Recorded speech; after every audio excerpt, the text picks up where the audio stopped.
Okay, starting off with tip number 1, I would say in the first 2 to 3 weeks, eat whatever you want, whether that be junk food, alternative foods, if that's Beyond Burgers, Impossible Burgers, fake vegan cheeses, whatever it is, because just like when you first get Netflix, right? You'll binge watch anything on there, even really crappy shows, but eventually you'll start wanting to stop watching all the crappy shows and want to find just the good ones. I think the same thing happens with your diet. You start with all the bad foods because it's exciting, you get to try all these new things, and eventually you're like, okay, I'm gonna stop subsiding my life off of frozen vegan pizzas. Tip number 2 is learn to cook a little bit, or just at least the basics. You don't have to learn all this crazy different cooking techniques, but learning to use your kitchen a little bit is gonna help you eat healthier with more whole foods, because just like listening to music on crappy default earbuds, you can do it, but you're gonna enjoy the music a lot more if you get some high quality headphones. It's the same thing with food. You can get away with not knowing how to do a lot and just making PB&Js over and over again, but if you learn how to use a frying pan,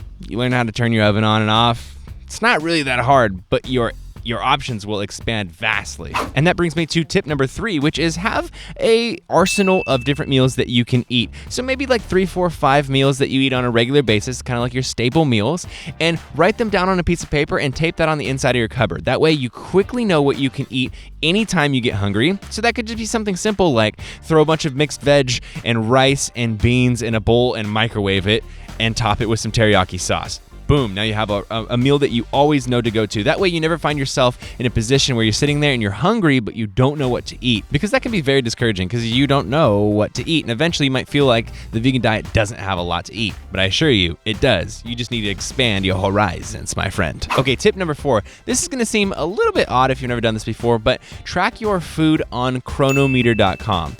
This is a good way to see how many calories you're eating every single day, but also after you've filled out everything you've eaten that day, it'll show you a breakdown of the vitamins, minerals, and everything basically that you're getting. So that way you can see, have I hit all of the daily needs that I should get? You don't have to track every single day, but every few weeks, do one day where you track it and see where you land. If you're missing iron or if you're missing calcium, it's a good way to address those dietary inefficiencies so that you can actually get them in and know where you are. Okay, tip number 5, let's address supplements. I feel like that's one of the most commonly asked questions when people go vegan, and it's really not that complicated. Obviously, you should worry about B12. That's something that I think everybody kind of knows at this point. I would say also vitamin D3 if you're someone who doesn't get out in the sun very often, and that's vegan or not. And I would say probably the only other ones that I can really think of are iron and calcium. You can get all of those from Thrive, from Vivo Life, so that's like a multi-nutrient product. It's a supplement. But also, if you have fortified nut milks, you're generally going to have those in the nut milk. So if you have like almond milk or cashew milk or soy milk, it's going to have B12 reinforced in it. It's going to have vitamin A, it's going to have calcium, it's going to have iron, it's going to have all those things. So just check the back of the nut milk that you're having. And again, if you're on chronometer.com, you can kind of see if you're getting those in from your diet. And if you're not getting those in from your diet, you can supplement again with something like Thrive from Vivo Life. All right, now tip number 6, you may have to eat more calories than you are used to. Now, some people may have heard of negative calories. This is an idea that some foods require so much energy from our digestion that they actually burn more calories to digest than they do give you calories. Now, at the current time, we don't have scientific studies addressing negative calorie foods, but here's what Mayo Clinic says. Here's the reality. Throughout the day, about 5 to 10% of your total energy expenditure goes to digest and store the nutrients in the food that you eat. Foods that contain few calories, such as celery and other non-starchy vegetables, provide a small number of calories, but still require energy to digest. That means it is theoretically possible to have a negative calorie food, but there are no reputable scientific studies to prove that certain foods have this effect. So negative calorie foods still kind of needs some studies to prove whether it's true or not, but generally I think that this whole idea of needing to eat more calories when you go on a vegan diet is just due to the fact that people usually eat more whole foods and also eat foods that are higher in fiber, and fiber fills you up quicker, so you'll stop eating earlier in your calorie intake because you feel full, and you generally will have less calories because of that. Now, that can be a good thing if you're coming from an unhealthy diet where you're having too many calories.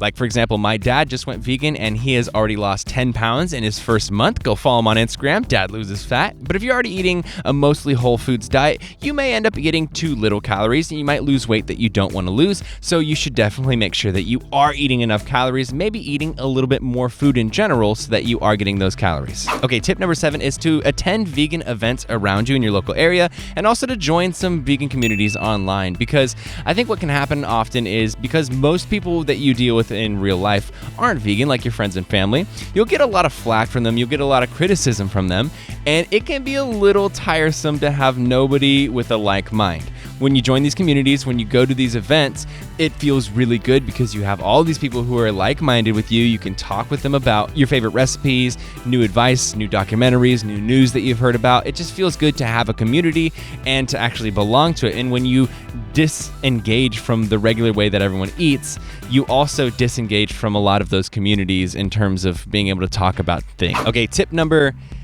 8. Watch some vegan documentaries. This is pretty important to me because when you first go vegan, generally people have one reason that they went vegan. For me, it was because of acne, and then I watched documentaries and learned more about it. This is a good way to expand your horizons and understand all the different reasons that being vegan is beneficial, and it can also increase the chance that you'll actually adhere to it because you're not just doing it for one reason. So some documentaries that I suggest, obviously the Game Changers, which just came out. It's good for athletes, it's general health knowledge, and it's just actually one of the most entertaining ones out there. I would say What the Health if you're looking for health-specific information. Forks Over Knives if you're looking at the ecological impact that going vegan can actually have on the planet. And I think everybody should watch these, even though they are a little bit dark, hard to get through, but they show what's behind the meat and dairy industry. I think you should watch Dominion, which is the newer one, and Cowspiracy for ethical reasons. Once you watch those, you're going to see what's happening when you are buying animal products, and it's pretty terrifying. Okay, now tip number 9 has to do with social interactions. You are going to have to explain to your friends, your family, just people you interact with every single time you eat with them why you're vegan. You're gonna have to explain it 3 or 4 times to the same person over and over and over. And if you're out with people that you don't know and you have to order something vegan in front of them, they're gonna say, "Why are you vegan?" So I would say, prepare a couple statements. Understand why you are vegan. Kind of explain it to yourself when you're alone so that you don't have to try to figure it out, how to word it in front of people. Once you have kind of a few prepared statements, you can say those calmly and, in a prepared fashion. And don't get emotional, because people will generally challenge you. People will get emotional themselves. They'll get a little judgy. And my final tip for this video, even though I could come up with a bazillion more, is to find about 2 to 3 different vegan YouTubers that you enjoy watching. So this way you have like kind of a resource for finding new recipes and new food, but also being up to date with the new vegan news, being able to see different things that are being discussed in the vegan world, and whenever topics come up about health or anything else, you're up to date with it without actually having to go online and read, articles. That's not fun. But if you have somebody that you enjoy their personality, they'll keep you up to date. And also it can be awesome to have somebody to look at for motivation and just know that they're doing the same thing that you're doing. If you're into fitness, you can see that they're getting muscle and, maybe it keeps you on track to hitting the gym or whatever. Or if you just want to learn how to eat more whole foods or more healthy foods, you can see that person come up with new recipes all the time, staying on track with their diet, and it can keep you motivated and just excited about the things that you're eating so you don't get stuck in any ruts. Some people that I would suggest, obviously myself, I would say Derek SIMNETT has a great channel. John Venus has a great channel for fitness and for food. Maddie Limburner has an awesome channel for recipes and for fitness. Sweet Simple Vegan, Cheap Lazy Vegan, a good friend and upcoming vegan bodybuilder, Seasoned Tofu. If you're looking for news, then I would say Plant-Based News and Live Kindly have great vegan news outlets on YouTube. And there you have it, my friends and family. Just wanted to give you 10 tips because I know a lot of you are new to veganism, and it just helps to have these tips in hand so you don't have to learn them slowly throughout your own experience. For everybody who is watching, if you have any tips that you would like to add to this that you think would help other people out, put them in the comments below. That's what the comment section is for. It creates a little community for us, and it definitely is very, very helpful for this video. Give a big old thumbs up, let me know what you thought in the comments below, and subscribe if you're not subscribed already. Team Beyond the Week, CT. Lift heavy or die Myron, motherfucker. Team Beyond the Week. CT. Lift heavy.